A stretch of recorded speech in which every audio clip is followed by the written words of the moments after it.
প্রিয় দর্শক, ঈদ মোবারক। এই প্রথম আমরা ফ্যাসিবাদোত্তর প্রথম ঈদের আনন্দ একই সাথে পালন করতেছি। হাসিনার আমলে ঈদের ঘোষণা আসতো কখন? একবার তো এলো গভীর রাতে, অনেকে সেহরি করতে উঠে দেখলেন আগামীকাল ঈদ। এভাবেই ঈদের কালচারাল, রিলিজিয়াস, পলিটিক্যাল আর স্পিরিচুয়াল ইম্পর্টেন্সকে লঘু করে দেওয়া হচ্ছিল আমাদের অগোচরেই। ঈদ এইবার তার মহিমা নিয়ে আসছে। এই ঈদ শুধু খুশির ঈদ না, মুক্তির, স্বাধীনতার ঈদ হইয়া ফিরে আসছে। রমজানের স্বস্তি, ঈদের আনন্দময় বাড়ি ফেরা আর মুক্তির পূর্ণ আস্বাদ নিয়ে আপনাদের আর আপনার পরিবারের ঈদ শুভ আর মঙ্গলময় হোক। এই ঈদে দুনিয়াব্যাপী নিপীড়নের শিকার ভাগ্যহত মুসলমানদের জন্য দোয়া করবেন, ফিলিস্তিনের জন্য দোয়া করবেন, যারা এখনো জালেমের সাথে লড়াই করে যাচ্ছে বীরের মতো, তাদের জন্য দোয়া করবেন। আমার শরীর প্যারিসে থাকলেও আমার অন্তর আপনাদের সাথে থাকবে সব সময়। আমার জীবনের সব অপ্রাপ্তি, সব অপমান, সব হতাশা, সব কষ্ট আপনাদের মুখের হাসি দেখা ভুলে থাকার আমি শক্তি পাই। হয়তো কোনো একদিন আপনাদের সাথে সত্যি সত্যি বুক মিলায় বলতে পারবো ঈদ মোবারক। সৃষ্টিকর্তা আমাকে সেই তৌফিক যেন দেন। আসেন আজকের আলাপ শুরু করি।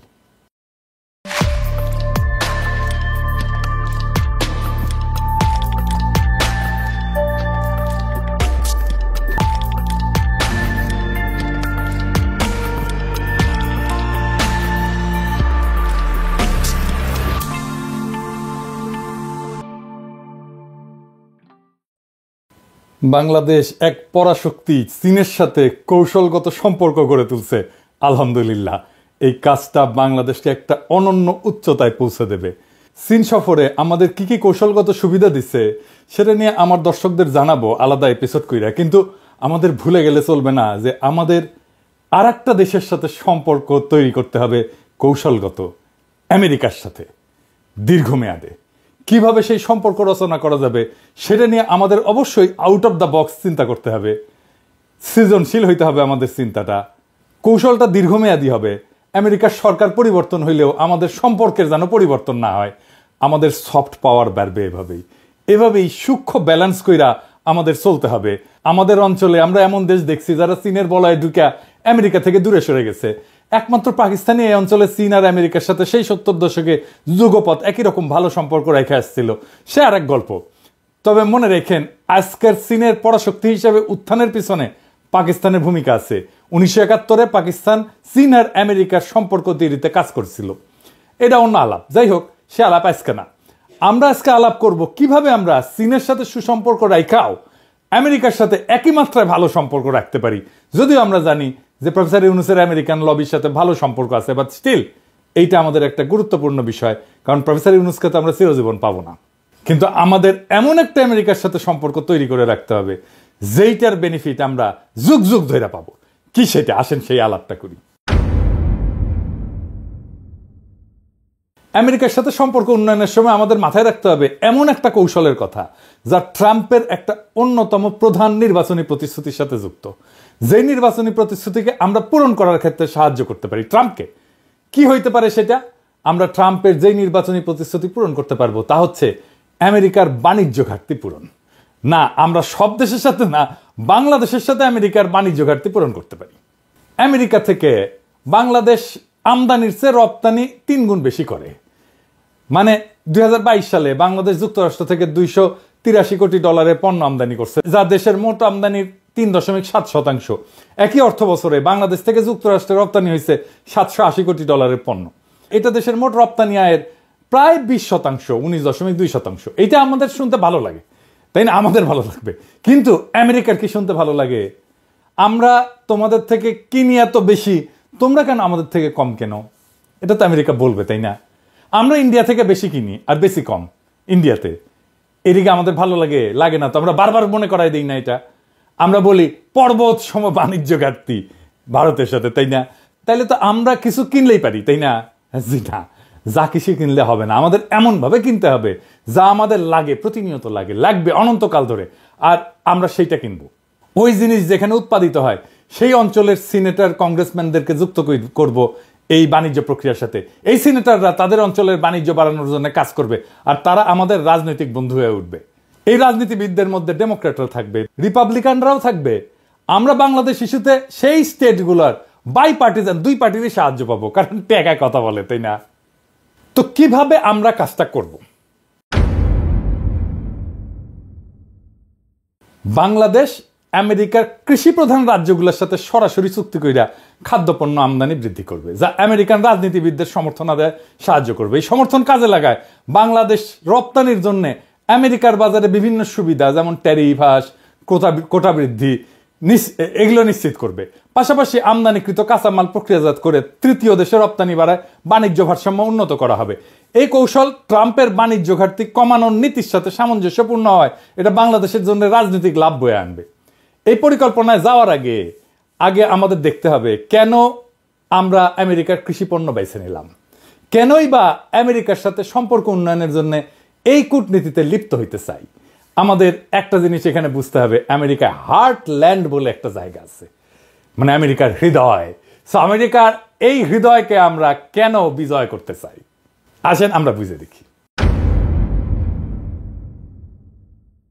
আমেরিকার হার্টল্যান্ড বলতে সাধারণত মধ্য পশ্চিমাঞ্চলের কৃষিভিত্তিক রাজ্যগুলোকে বোঝায়, যা আমেরিকার অর্থনৈতিক, সাংস্কৃতিক এবং রাজনৈতিক পরিচয়ের মূল ভিত্তি হিসাবে বিবেচিত হয়।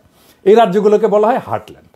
তাদের ভৌগোলিক অবস্থান, কৃষির উপরে নির্ভরশীলতা এবং ঐতিহ্যবাহী আমেরিকার মূল্যবোধের জন্য তাদেরকে হার্টল্যান্ড বলা হয়। এদের রাজনৈতিক গুরুত্ব অপরিসীম, বিশেষ করে নির্বাচনী প্রক্রিয়া এবং নীতি নির্ধারণে। তাই আমরা এই হার্টল্যান্ডকে টার্গেট করব। তো কেন এটাকে হার্টল্যান্ড বলা হয়? এক নম্বর কারণ হইতেছে এটা কৃষির কেন্দ্রস্থল। যেমন আইওয়া, Nebraska, Kansas, Illinois, south Dakota, এইটা আমেরিকার সোয়াবিন, ভুট্টা, গম, গবাদি পশু এই উৎপাদনের 60%-এর বেশি যোগান দেয়। যেমন ধরেন আইওয়া একাই যুক্তরাষ্ট্রের 30% সোয়াবিন উৎপাদন করে। দুই নম্বর কারণ হইতেছে ভৌগোলিক অবস্থান। এই রাজ্যগুলা যুক্তরাষ্ট্রের মধ্যাঞ্চলে, তাই না? দেখতেছেন তো, যা দেশটাকে পূর্ব পশ্চিম উপকূলের সাথে সংযুক্ত করছে। তিন নম্বর কারণ হচ্ছে সাংস্কৃতিক প্রতীক, এটা আমেরিকার। হার্টল্যান্ডকে আসলে রিয়েল আমেরিকা বলা হয়, যেমন যেখানে কঠোর পরিশ্রম, পারিবারিক মূল্যবোধ এবং সাম্প্রদায়িক ঐক্য এটা প্রাধান্য পায়। তো এই হার্টল্যান্ডের রাজনৈতিক গুরুত্বটা কেন বেশি? 5টা কারণ আছে রাজনৈতিক গুরুত্ব বেশি হওয়ার কারণে। এক নম্বর কারণ হইতেছে এইটা প্রেসিডেন্ট নির্বাচনের নিয়ামক। আইওয়া ককাস, এইটা প্রত্যেক প্রেসিডেন্ট নির্বাচন চক্রের প্রথম প্রাইমারি প্রতিযোগিতা হয় এইখানে আইওয়াতে। এখানে যে প্রার্থী জয়ী হয় মিডিয়া কাভারেজ বেশি পায়, ন্যাচারালি প্রথম হয়েছে ইলেকশন। যেমন জিমি কার্টার যে 1976 সালে, ওবামা 2008 সালে এইখানে জিতেই নিশ্চিত করছিল সে আসলে জিতে যাবে ফাইনাল ইলেকশনে। দুই নম্বর হইতেছে ইলেকটোরাল কলেজের ভোট। হার্টল্যান্ড রাজ্যগুলোতে মোট 40 থেকে 50টা ইলেকটোরাল ভোট আছে, যেমন মিসৌরিতে 10টা, আইওয়াতে 6টা। এইগুলো কিন্তু সুইং স্টেট, মানে প্রেসিডেন্ট নির্বাচনে ফলাফল নির্ধারণে অত্যন্ত গুরুত্বপূর্ণ এইখানকার ভোটগুলা। 3 নম্বর হইতেছে কৃষি লবির শক্তি। American farm bureau federation, AFBF এবং ন্যাশনাল কর্ন গ্রোয়ার্স অ্যাসোসিয়েশন এর মতো সংগঠনগুলা কৃষি নীতি, তারপরে ভর্তুকি, বাণিজ্য চুক্তিতে সরাসরি প্রভাব রাখে মার্কিন নীতি নির্ধারণে। যেমন চীন মার্কিন বাণিজ্য যুদ্ধের সময় হার্টল্যান্ড সিনেটররা ট্রাম্পকে চাপ দিছিলেন যে সোয়াবিন রপ্তানির এই যে সমাধান করতে, দেখছেন। 4 নম্বর হচ্ছে এনার্জি নীতিতে প্রভাব এই অঞ্চলের। এরা ইথানলের উৎপাদন করে। ইথানল মানে মদ তৈরিতে লাগে আর কি। ওই আইওয়া আর নেব্রাস্কা যুক্তরাষ্ট্রের 50% ইথানল উৎপাদন করে। আমেরিকার জ্বালানি নীতি তাদেরকে বাদ দিয়ে করতে পারে না। হার্টল্যান্ডের সিনেটররা প্রায় জ্বালানি মিশনে ইথানল ম্যান্ডেট আছে, যেমন এই যে রিনিউয়েবল ফুয়েল স্ট্যান্ডার্ড, এই সমস্ত বাধ্যতামূলক করার জন্য ভোট দেন। 5 নম্বর হচ্ছে বাণিজ্য নীতিতে প্রভাব। হার্টল্যান্ডের রাজ্যগুলো কৃষি রপ্তানির উপরে নির্ভরশীল, যেমন আইওয়ার 30% অর্থনীতি কৃষি সম্পর্কিত। তাই বাণিজ্য চুক্তি বা ট্যারিফ ইস্যুতে তাদের যে মতামত সেইটা সরাসরি ওয়াশিংটনের সিদ্ধান্তকে প্রভাবিত করে। 6 নম্বর হইতেছে সাংস্কৃতিক যুদ্ধের প্রতীক। হার্টল্যান্ড রাজ্যগুলো এগুলো রক্ষণশীল এলাকা। এইখানে যেমন ধরেন গর্ভপাত বিরোধী আইন, তারপরে বন্দুক অধিকার, ট্রাম্পের মতো প্রার্থীরা এইখানে এই যে সাইলেন্ট মেজরিটি তার সমর্থন পায়। এইবার এসে বুঝে দেখি একটা খুব ইন্টারেস্টিং জিনিস, হার্টল্যান্ডের 5টা প্রধান রাজ্য কি কি এবং তাদের প্রভাবগুলো কোথায় কোথায়। এডিটর সাহেব এটা একটু দেখান, এই যে প্রভাবগুলো। রাজ্যের নাম লিখবেন, তারপরে প্রধান পণ্য লিখবেন, রাজনৈতিক নেতা কে ওই অঞ্চলের প্রধান, আর প্রভাবের ক্ষেত্রটা কি। যেমন ধরেন আইওয়া, প্রধান পণ্য কি? প্রধান পণ্য সোয়াবিন, ভুট্টা। এর রাজনৈতিক নেতা হচ্ছে চাক গ্রাসলি, সিনেটর। এইটা কোন কোন ক্ষেত্রে সে প্রভাব রাখে, যেমন কৃষি নীতিতে সে প্রভাব রাখে, ইথানল নীতিতে প্রভাব রাখে। তারপরে ধরেন নেব্রাস্কা, প্রধান পণ্য হচ্ছে গবাদি পশু, ইথানল, আর রাজনৈতিক নেতা হচ্ছে ডেভ ফিশার, সিনেটর, এ জ্বালানি নীতিতে প্রভাব রাখে। তারপরে ধরেন কানসাস, এটা গম, সিরিয়াল এগুলো উৎপাদন করে, এর প্রধান রাজনৈতিক নেতা হচ্ছে জেরি মোরান, এটা বাণিজ্য চুক্তিতে এটা প্রভাব রাখে। তারপরে ধরেন ইলিনয়, এটার প্রধান পণ্য হচ্ছে সয়াবিন, এইটার প্রধান রাজনৈতিক নেতা হচ্ছে ডিক ডারবিন, এটা ট্রান্সপোর্টেশন অবকাঠামোতে এটা ভূমিকা রাখে। তারপরে ধরেন সাউথ ডাকোটা, এটা গবাদি পশু, ভুট্টা, এটার রাজনৈতিক নেতা হচ্ছে জন থিওন, আর আদিবাসী নীতিতে এ ভূমিকা রাখে। হার্টল্যান্ডের সাথে বাণিজ্য কেন বাংলাদেশের জন্য গুরুত্বপূর্ণ হবে, আসেন এটা একটু বুঝে দেখি। হার্টল্যান্ড রাজ্যগুলোর সাথে বাণিজ্য বা কূটনৈতিক সম্পর্ক গড়ে তুললে বাংলাদেশ কয়েকটা সুবিধা পেতে পারে। এক, কৃষি আমদানিতে রাজনৈতিক সমর্থন পাইতে পারে। আইওয়া বা নেব্রাস্কার সোয়াবিন, গম আমদানি বাড়লে তাদের সিনেটররা বাংলাদেশের পক্ষে ট্যারিফ হাস বা জিএসপি পুনর্বহালের লবি করবে। তো এই জিনিসটা আবার একটা পুরাটা একটু সামারি কইরা দেখি একটু। তো আমরা তো দেখলাম যে কোন কোন আমেরিকান স্টেটের সাথে আমরা বাণিজ্য করবো, আর সেই বাণিজ্য উদ্যোগের সাথে কোন রাজনীতিবিদকে যুক্ত করব, সেটা তো প্রথমে আমাদের চিহ্নিত করতে হবে। এবং আমরা দেখলাম যে কৃষি প্রধান রাজ্যগুলো কি কি, আইওয়া, এখানে সোয়াবিন, ভুট্টা পাওয়া যায়, টেক্সাস গম, গবাদি পশু, ইলিনয় সোয়াবিন, ক্যালিফোর্নিয়া বাদাম, দুগ্ধজাত পণ্য, নেব্রাস্কা গবাদি পশু, এগুলোও যুক্ত হইতে পারে। আমি যেগুলো দেখালাম এটার বাইরে এই রাজ্যগুলো যুক্ত হইতে পারে। এই রাজ্যগুলো কৃষি রপ্তানির উপর নির্ভরশীল এবং তাদের প্রতিনিধিরা, সিনেটররা বাণিজ্য চুক্তির মাধ্যমে কৃষকদের স্বার্থ রক্ষায় সক্রিয়। ট্রাম্প সমর্থিত রাজ্যগুলোতে রিপাবলিকান নেতাদের সাথে সম্পর্ক গড়ে তুললে যুক্তরাষ্ট্রের ফেডারেল পর্যায়ে সমর্থন পাওয়া সহজ হবে। এই স্টেটগুলোর প্রভাবশালী সিনেটরগুলো তো আমরা দেখলাম, নাম দেখলাম, শুনলাম। এর বাইরেও ধরেন টেক্সাসে টেড ক্রুজ আছে, ও কিন্তু রিপাবলিকান সিনেটর, আর জন কর্নিন আছে, সেও রিপাবলিকান সিনেটর। নেব্রাস্কার ডেভ ফিশার, সে কিন্তু রিপাবলিকান সিনেটর। এরপরে আমরা করবোটা কি? আমরা স্টেট স্তরে চুক্তি এবং কূটনীতি শুরু করতে হবে। এর মধ্যে করতে হবে এমএউ সিগনেচার করতে হবে, মেমোরান্ডাম অফ আন্ডারস্ট্যান্ডিং। এই যে টার্গেট রাজ্যগুলো, সেটার সাথে দীর্ঘমেয়াদী চুক্তি করে গম, সোয়াবিন, ডাল ইত্যাদি আমদানি নিশ্চিত করা বাংলাদেশ আমাদের লাগেই। বাংলাদেশ প্রত্যেক বছর আইওয়া থেকে 1 মিলিয়ন টন সোয়াবিন আমদানি চুক্তি করতে পারে। তারপর করতে হবে রাজনৈতিক লবিং। আমেরিকান সিনেটরদের বাংলাদেশ সফরে আমন্ত্রণ জানাতে হবে এবং কৃষিখাতের সম্ভাবনা দেখাইতে হবে। ওয়াশিংটন ডিসিতে বাংলাদেশ দূতাবাসের মাধ্যমে ট্রেড কাউন্সিল গঠন করতে হবে, যা টেক্সাস, আইওয়ার মতো রাজ্যের সাথে সংযোগ স্থাপন করবে। আমরা আরো অনেক কিছু করতে পারি, যেমন ধরেন বাংলাদেশ আইওয়া এগ্রিকালচারাল পার্টনারশিপ, এরকম ইভেন্ট আয়োজন করতে পারি যেখানে আমেরিকান কৃষক এবং বাংলাদেশি ক্রেতাদের সংযুক্ত করা হবে। এই কৌশল যে কাজ করে এটা চীন করে দেখাইছে। 2020 সালে চীন আইওয়ার সাথে 200 বিলিয়নের সোয়াবিন চুক্তি করছিল, যা চীন আর আমেরিকার রাজনৈতিক সম্পর্ক উন্নয়নে সাহায্য করছিল। এখন ধরেন কতটা খাদ্যপণ্য আমদানি করা যাইতে পারে? আমার হিসাবে, আমি তো এক্সপার্ট না, তারপরেও আমার যেটুকু পড়ে শুনে দেখলাম আর কি, ধরেন আইওয়া থেকে সোয়াবিন, ভুট্টা 5 বছরে বার্ষিক 1 মিলিয়ন টন সোয়াবিন আমদানি চুক্তি করা যেতে পারে। 500 মিলিয়ন এইটার দাম হবে আর কি প্রত্যেক বছরে। টেক্সাস থেকে গম, তারপরে গরুর মাংস, এটা আমরা আনতে পারি। তারপরে প্রক্রিয়াজাত গম, আটা, ময়দা, হালাল গরুর মাংস আমদানি, এটা প্রায় $200 মিলিয়ন মতো করা যেতে পারে। ক্যালিফোর্নিয়া থেকে দুধের পণ্য, দুগ্ধজাত পণ্য, পাস্তুরাইজড মিল্ক পাউডার, এটা ধরেন প্রায় 100 মিলিয়ন বছরে আমরা আমদানি করতে পারি। এরপরে যা করতে পারি তা হইতেছে আমদানিকে রপ্তানির সুবিধায় রূপান্তর করা। যেমন ধরেন ট্যারিফ কমানোর জন্য চাপ দেওয়া। বাংলাদেশি পোশাক শিল্পের জন্য আমেরিকার বাজারে ট্যারিফ বর্তমানে এটা বোধহয় 15.5% মতো। তো এইটা কমানোর জন্য আমরা বলতে পারি, চুক্তির শর্ত হিসেবে দিতে পারি। উদাহরণ হিসেবে আমরা বলতে পারি যে আমরা তোমাদের সোয়াবিন কিনবো, তোমরা আমাদের তৈরি পোশাকের ট্যারিফ কমাও। ট্যারিফ যদি হ্রাস পায় তাহলে রপ্তানি 20% বাড়ানো সম্ভব। আরও জায়গা আছে, যেমন কোটা বৃদ্ধি। চামড়া এবং হালকা ইঞ্জিনিয়ারিং পণ্যের রপ্তানি কোটা বাড়ানোর দাবি করতে পারি আমরা। এটা কিন্তু কোটার মধ্যে থাকার কারণে আমরা আরও বেশি রপ্তানি করতে পারতাম, পারি না এখন।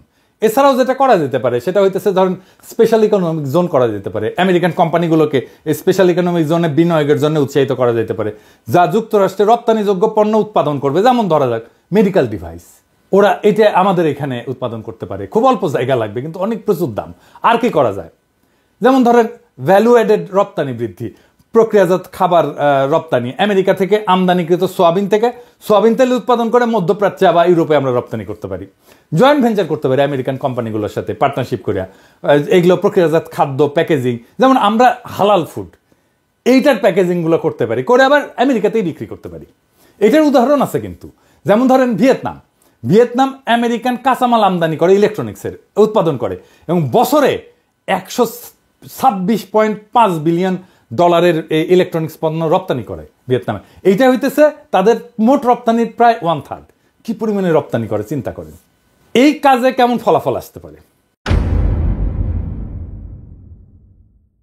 এটা অনুমান করাটা কঠিন, তবে আমরা যদি খুব কম করেও ধরি আর কি, তাহলে আমাদের বাণিজ্য ঘাটতি তো আমেরিকার সাথে হ্রাস পাবে। 5 বছরের রপ্তানি আমরা প্রায় 12 বিলিয়নের মতো করতে পারবো, আমদানি করব 8 বিলিয়ন, নিয়ে যাওয়া সম্ভব আমদানি 8 বিলিয়নে। এর বাইরে কি কি করতে হবে? এর বাইরে 1 নাম্বার করতে হবে মিডিয়া ন্যারেটিভ এবং ম্যানেজমেন্ট করতে হবে। আমেরিকাতে প্রচারণা চালাইতে হবে যে এরকম বলবে যে বাংলাদেশ যেভাবে আমেরিকার হার্টল্যান্ড রাজ্যগুলোকে সাহায্য করছে। ডকুমেন্টারি করতে পারি, ফক্স বিজনেসে করতে পারি, সিএনবিসিতে করতে পারি, সিএনএনে করতে পারি। তারপরে এই স্টেটগুলোতে ভিজিট, বাংলাদেশের প্রধান উপদেষ্টা আইওয়াতে যেতে পারে, টেক্সাসে যাইতে পারে এবং কৃষকদের সাথে সরাসরি আলাপ করতে পারে। প্রফেসর ইউনূস এটা খুব ভালো করতে পারেন এবং ওনার সম্পর্কও আছে স্টেটগুলোর সাথে। গ্রামীণের অপারেশন আমার ধারণা অনেকগুলো স্টেটে আছে। এবং আমরা ন্যারেটিভ তৈরি করব, আমরা ট্রাম্প প্রশাসনকে বোঝাবো যে বাংলাদেশের এই উদ্যোগকে ট্রাম্পের বাণিজ্য ঘাটতি কমানো নীতির সাফল্য হিসেবে উপস্থাপন করতে হবে। ট্রাম্পকে বলতে হবে যে দেখিস আমরা ছোট দেশ কিন্তু তোমার বাণিজ্য ঘাটতি কিন্তু কমাই দিলাম, এই উদ্যোগ আমরা নিজে থেকেই নিচ্ছি। ট্রাম্পকে একটা টকিং পয়েন্ট দেওয়া গেল, তো সাপ্লাই দিলাম, আমরাই দিলাম। বাংলাদেশের সাফল্য ট্রাম্পকে অন্যান্য দেশের সাথে আলোচনায় ব্যবহার করতে, নেগোসিয়েট করতে সাহায্য করবে, যে বলবে যে বাংলাদেশের মতো দেশ যদি বাণিজ্য ঘাটতি কমাইতে পারে আপনারাও কমান। ইন্ডিয়াকে বলবে তোমরা কমা বাণিজ্য ঘাটতি, ইন্ডিয়ারে চাপে ফেলতে পারবো চামে, বুঝছাও? এইগুলো হইতেছে গ্রিঙ্গি বুদ্ধি, বুঝছাও? ইন্ডিয়াকে কোন দিক থেকে দিমু বাটে ফেলিয়া টেরও পাবে না। এখন কবে আপনি তো সব কয়া দিলেন যে আগে থেকে পাতলা পায়খানা ছুটু, ইন্ডিয়া তো চাইলেই আর আমাদের এই উদ্যোগকে বন্ধ করতে পারবে না, তাই না? এটা তো কয়া দেওয়া লাগে। আর এটা বাগড়া দিলে কত প্ল্যান আছে, মেলা প্ল্যান, হাজার হাজার প্ল্যান বের করা যাবে। বাংলাদেশের জন্য কৌশলগত ভারসাম্য রক্ষা করাই হলো দীর্ঘমেয়াদী কূটনৈতিক সাফল্যের মূল চাবিকাঠি। চীনের সাথে সুসম্পর্ক বজায় রেখা, একই সাথে আমেরিকার সাথে একটা শক্তিশালী এবং টেকসই বাণিজ্যিক সম্পর্ক গড়ে তোলা আমাদের জন্য অপরিহার্য। আমরা যদি আমেরিকার হার্টল্যান্ড রাজ্যগুলোর সাথে কৃষিভিত্তিক বাণিজ্য সম্প্রসারণ করতে পারি, তাহলে সেই সম্পর্ক শুধু অর্থনৈতিক সমৃদ্ধি না, বরং কূটনৈতিক অবস্থানকেও শক্তিশালী করবে। এই নতুন পথ চলা আমাদের শুধু বাণিজ্য ঘাটতি পূরণে সাহায্য করবে না, বরং রাজনৈতিক প্রভাব বিস্তারের একটা সুবর্ণ সুযোগ তৈরি করে দিবে। বুদ্ধিমত্তার সাথে রাজনৈতিক এবং অর্থনৈতিক ভারসাম্য রক্ষা করে চলতে পারলেই বাংলাদেশ আন্তর্জাতিক অঙ্গনে একটা স্থিতিশীল এবং আত্মনির্ভরশীল রাষ্ট্র হিসেবে প্রতিষ্ঠিত হইতে পারবে এবং আমাদের স্বাধীনতা এবং সার্বভৌমত্ব দীর্ঘমেয়াদে রক্ষা পাবে। আমাদের এই কৌশল শুধু বাংলাদেশ আমেরিকা সম্পর্কের একটা নতুন অধ্যায় না, বরং আন্তর্জাতিক কূটনীতির মঞ্চে বাংলাদেশের অবস্থানকে আরো সুদৃঢ় করার প্রতিশ্রুতি। আসেন এই কৌশলগত চিন্তার উদ্ভাবনী দৃষ্টিভঙ্গি নিয়ে আগায় যাই। বাণিজ্য মন্ত্রণালয় এবং পররাষ্ট্র মন্ত্রণালয় এই কাজে যদি একসাথে আগায়, আমাদের সাফল্য সুনিশ্চিত। বাংলাদেশকে একটা সমৃদ্ধ এবং শক্তিশালী জাতি হিসেবে বিশ্ব দরবারে আমরা তুলে ধরতে পারবো ইনশাল্লাহ। ইনকিলাব জিন্দাবাদ।